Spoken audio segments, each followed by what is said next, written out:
So, decent high performance over in spaceport.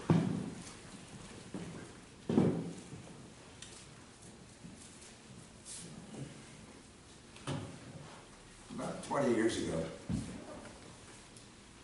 I was in Cape Town, just as Mandela was getting off of the rock. And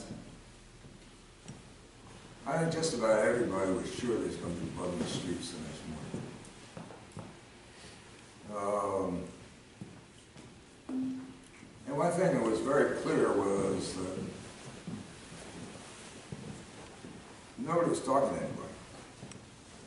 They were just simply scared. The other thing that was very clear was they hadn't any practice talking to each other because they had assiduously avoided that and made it official policy. That was called apartheid. Anyhow, my hostess at the time happened to run a hotel, so we had some space. She'd never heard of open space. I wasn't there to do open space. This was far enough ago, so I'm not sure how many people ever thought of open space. But in any event, on a Sunday evening, she says, I'm not sure what this is, but I think we need to do something with it. So she and two friends got on the phone, and by the end of the evening, they had filled the hotel ballroom with people who were to come on the next Wednesday. Ranging from, well, Mandela still wasn't sure what planet he was on, but we had the good bishop and the dean of the cathedral and the mayor of the city and kids from Kailicha, and we had Afrikaners and Cape Coloreds, and basically, if it was wandering around anywhere near Cape Town, they were there. And it was a pretty standard sit in a circle, create bulletin board, open the marketplace, go to work. And there were all sorts of issues raised. The one that I remember the most was the last one put up. It was a young kid from Kailicha.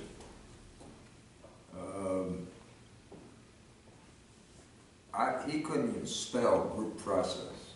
As a matter of fact, I'm not totally sure he was literate. But anyhow, he stands up and he says, I have an issue. It's fear.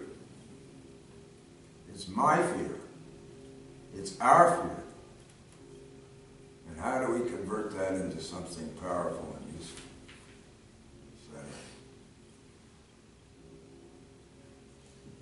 When that issue convened, here's a, I don't know, 15, 18-year-old kid from one of the townships.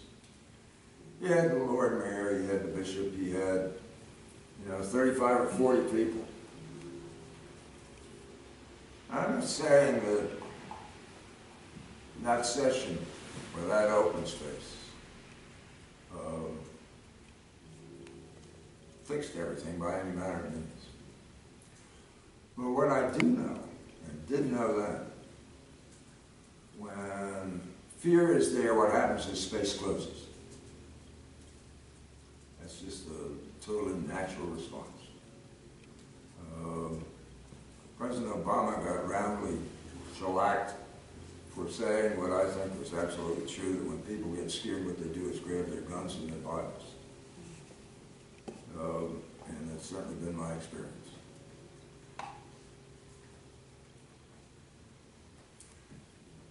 We're sitting in New York City, and we have a nice, wonderful lady from Paris. And it's interesting that two beautiful cities known for their savoir-faire and sang-froid, within the past month, I found their space closed. I mean, yes, je suis shouting, but there's 5 million Muslims in France for whom that is not true. And yes, I am a New Yorker, but it's also true that if I happen to be of a slightly different shade than the majority of us in this room, the likelihood is if I run into a policeman, I probably ought to be thinking about it. Fear shuts space. And when space is shut, options disappear. Creativity goes. It's not just about, you know, your place of work and so forth and so on, but it's infectious. And the only way out is to begin to open that space somehow.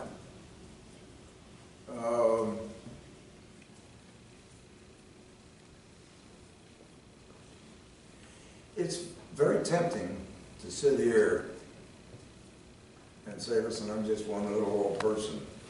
You're talking about two cities and fear. And it's interesting. A lot of it, you go outside and it looks just like it always looks. People compartmentalize. It's the way we deal with it.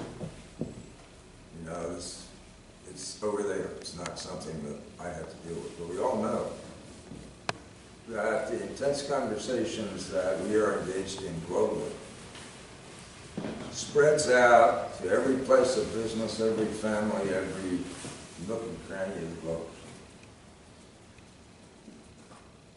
And just at a straight physiological level, when that space closes down, life ceases. Period. I mean, I'm not trying to get you into the physiology of it. I couldn't prove it, but it's certainly been my experience, and I think it's been yours. So how do we begin to open that space for the peace and high performance that we need?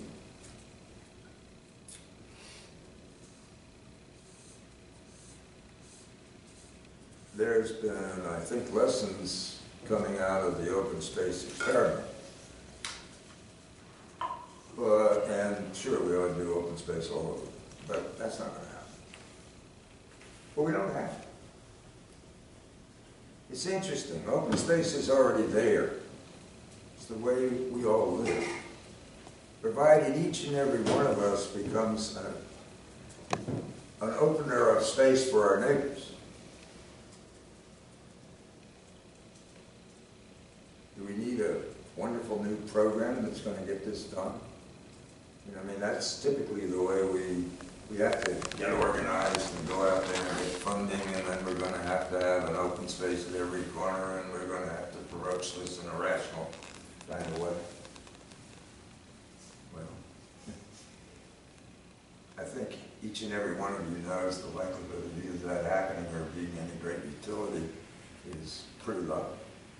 Our standard way of dealing with situations like this and the ramifications is it's about time to design a new political system. It's now time to take charge and straighten things out. It's about time to make it right for all those stupid people who don't know any better. It's about time, it's about time, it's about time, it's about time.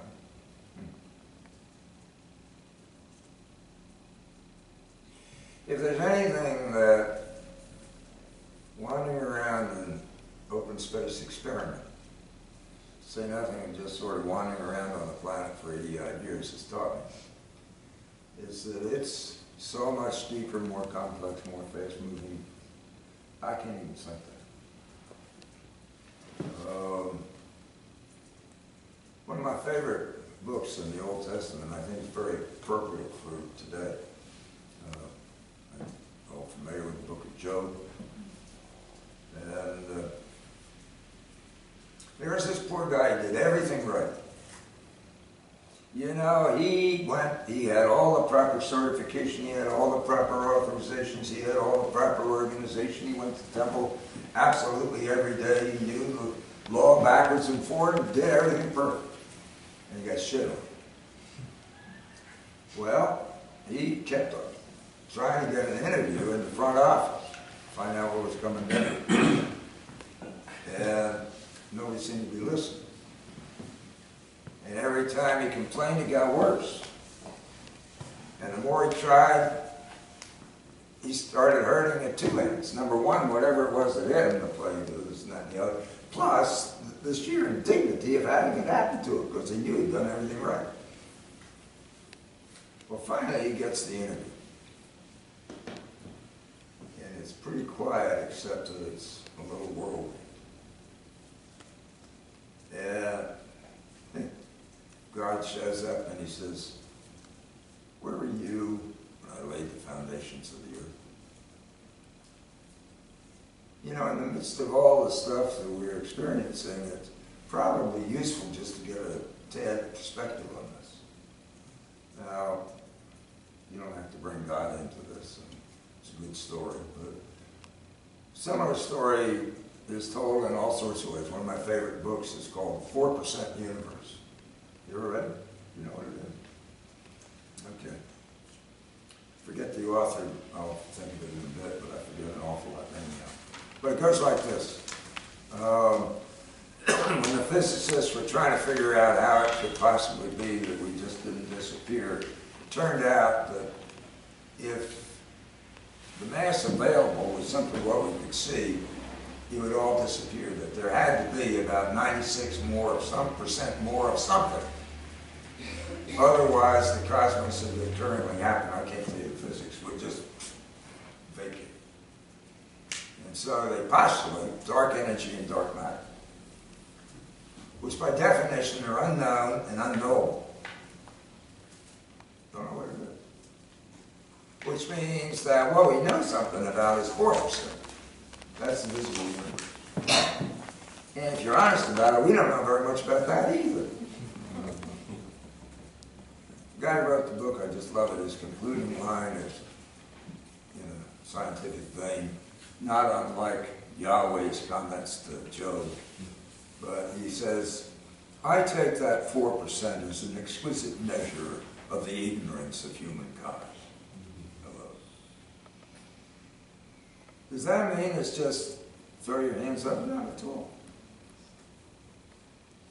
But one of the things we do know, see, the bad news of fear loose in our midst is it just metastasizes like Ebola. Well, better than Ebola. Just goes, choo! But precisely the same connection also offers each and every one of us an opportunity. It's not about being that person who can go down to Mr. Soros and say, "Hey, listen, how about $1 billion or $2 billion so I can create this new program of community conversation." We are a global organism. Every part's connected. You know, the sort of trite way of doing it, we used to do whatever, the separation of 7, right? Well, it turns out to be true. We're just 7 people from whatever it is. How many billion people are we on the planet?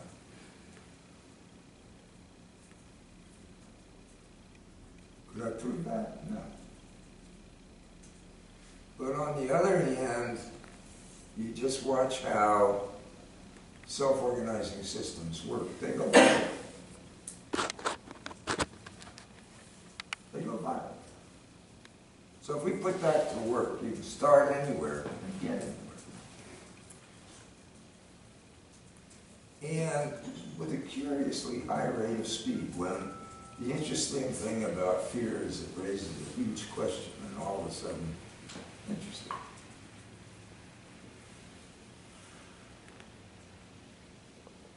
So maybe for today, the rest of our life,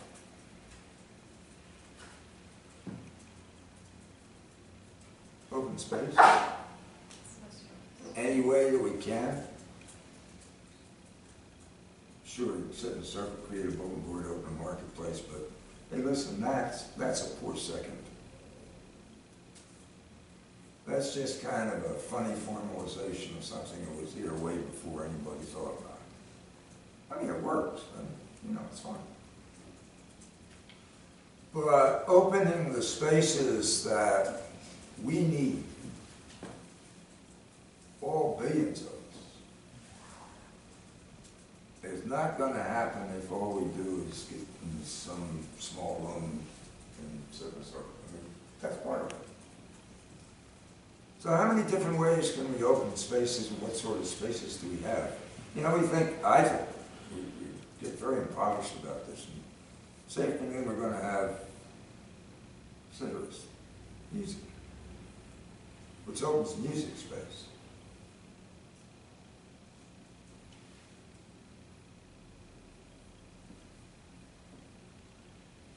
Harold and all you techie geeks open cyberspace.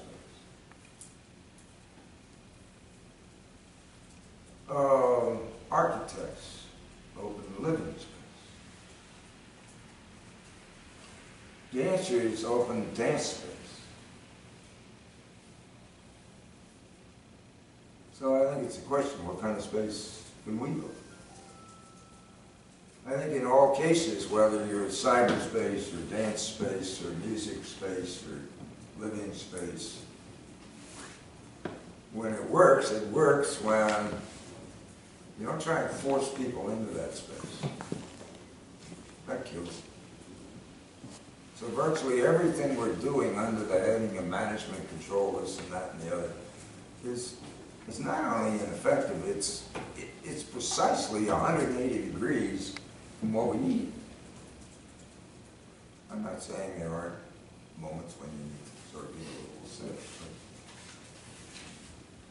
Anytime anybody's forced into a space, even the most luxurious space, they won't take advantage of it. Think of kids in school. What do we do to kids in school? Kids learn at the speed of light if they have space to do it. I think it can be argued that what our education system does very simply is destroy the capacity for learning. So finally we escape and then we can learn. I know that's not very popular, but I think you could say all the way around the world, in all of the endeavors of those great plans that we have made and systems we've designed, I think they're fun. I love it. But when people are forced into that, absolutely doesn't. So whatever kind of space it is, it's invitation. Making a real invitation to whoever we meet, whatever the time of day is, opens just that much, a little more space so that person can fully realize their own humanity. And that person, having realized their own humanity, is in a position to do the same for somebody else. And so on, and so on, and so on, and so on, until you go fractal, and that's how you reach a whole planet. It's always useful to remember that this is a pretty ridiculous little piece of solar driftwood. Let me face it. This is an experiment.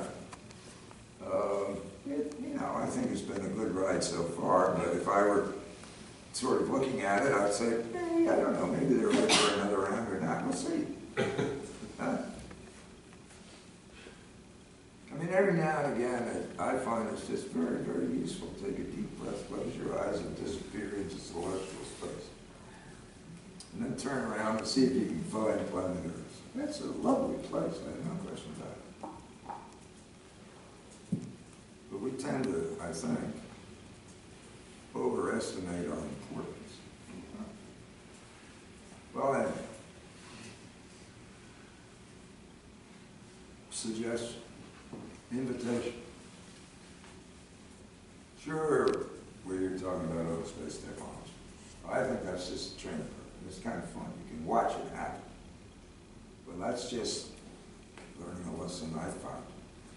That every day, every moment, every place, every aspect of your life, every encounter, you have the opportunity of opening space for somebody else. You don't have to get them signed up and pay their dues.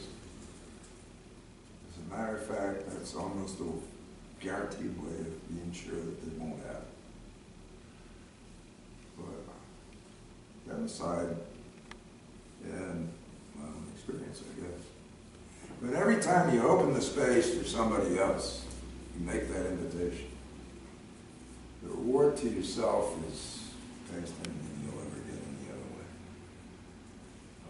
Every now and again people say, Harrison, you're totally crazy giving all this stuff away. And I say, you don't understand, I'm crazy like a fox. It's the richest thing that you could possibly imagine. Just imagine what would have happened if I had patented this thing and spent my life trying to defend the patents. I wouldn't know any of it. Or any of the other thousands of people that I've encountered around the world. So just open space. Take a deep breath. It's really important. Because it does get scary. But the interesting thing is that when chaos strikes, a door is open. It may not be the door you thought about, you hoped for, but it's open. And the temptation is to try and fix it right away. Well, you never see what the opportunity is when you do that. So a deep breath, and then appreciate. You know, these systems that we're a part of, that person who sits over there, is a rich, complex, wonderful thing that before we try and fix it, let's appreciate it. It, them, us.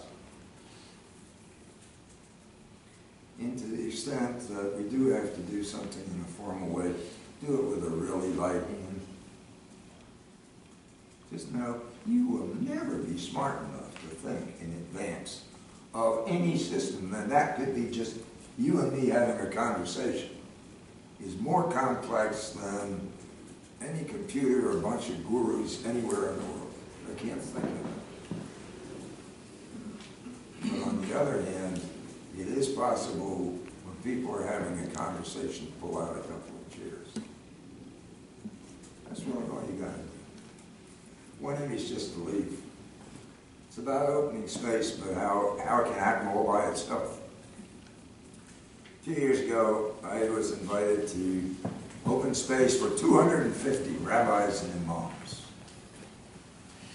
on peace in the world. This was in Seville, and which is really appropriate because Seville was the Moorish town, I mean, whatever, it was heavily Islamic, but Christian men, whatever. So anyhow, we were there, 250. And these aren't just, you know, your everyday rabbis or imams. I mean, we had most of us from Istanbul, and we had the chief imam from Rome, and from, you name it, I mean, 250 of these guys. And